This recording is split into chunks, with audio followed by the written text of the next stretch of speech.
Distinguished Excellencies, participants, ladies and gentlemen. First of all, thank you to the organizers for having invited us to participate in this forum.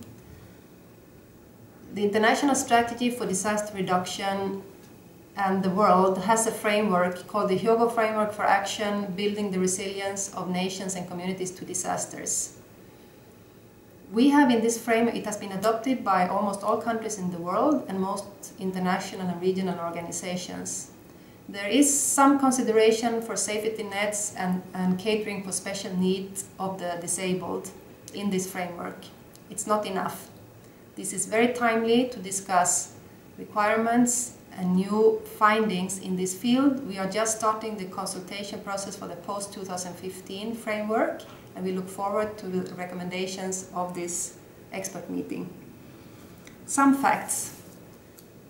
10% of the global population has some kind of disability, WHO, World Health Organization, tells us, and 80% of these live in developing countries.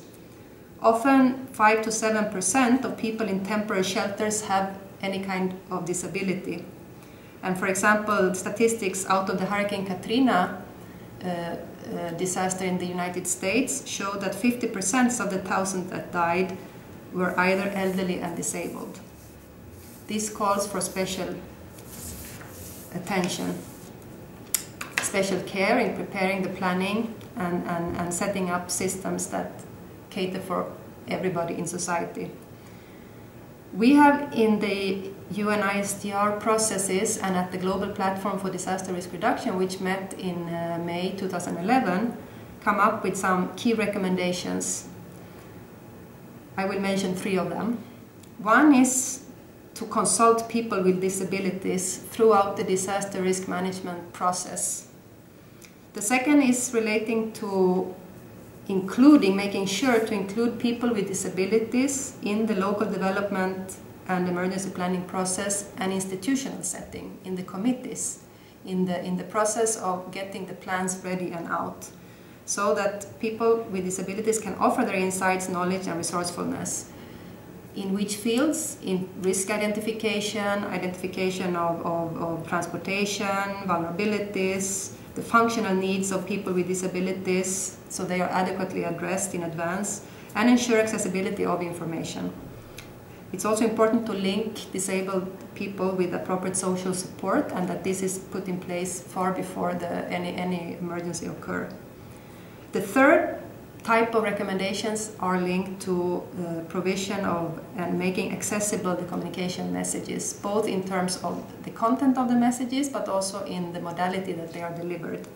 I want to quote the Guide on Special Needs of People with Disabilities for Emergency Planners, Managers, and Responders from the United States National Organization on Disability. They recommend accessibility to ICT for people with disabilities, and that they should include 1. Sign language interpreter to be next to the official spokesperson presenting emergency information. 2. They make sure that emergency hotlines include TTY and TDD numbers, text, telephone and text telecommunication device for the deaf.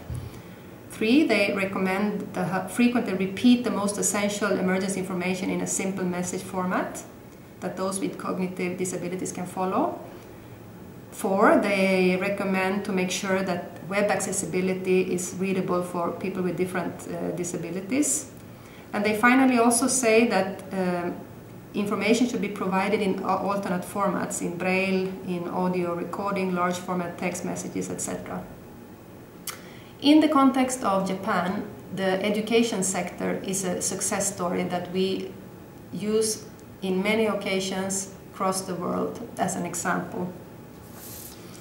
Especially the fact that the Hyogo Prefecture produced after the 1995 Great Hanshin-Awaji earthquake educational material corresponding to the needs of disabled persons based on their lessons that has been put on the portal of the Japan's Education Ministry. And one of the cities, Kamaishi City in the Iwate Prefecture, which was very hit by the latest tsunami, is featured there as a model project in 2008 and 2009, and as we could see, this resulted in very few deaths of children who knew exactly what to do in the case of the tsunami. This is a success story to celebrate, and the importance of preparation, informal learning and repetition cannot be underestimated. Finally, as a concluding remark, I wanted just to stress this point, that even though we are improving our prevention systems, physical, construction, institutionally, etc., and the ICT becomes stronger and more sophisticated, let us not forget that the most significant part of any system is the individual, the person, the human vessel, who must be filled with the risk awareness knowledge to protect self, family and community. And this includes the message of solidarity, the inclusion of all people with special needs and disabilities. So I congratulate you, the organizers and the participants of this meeting, and I wish you a successful session. Thank you very much.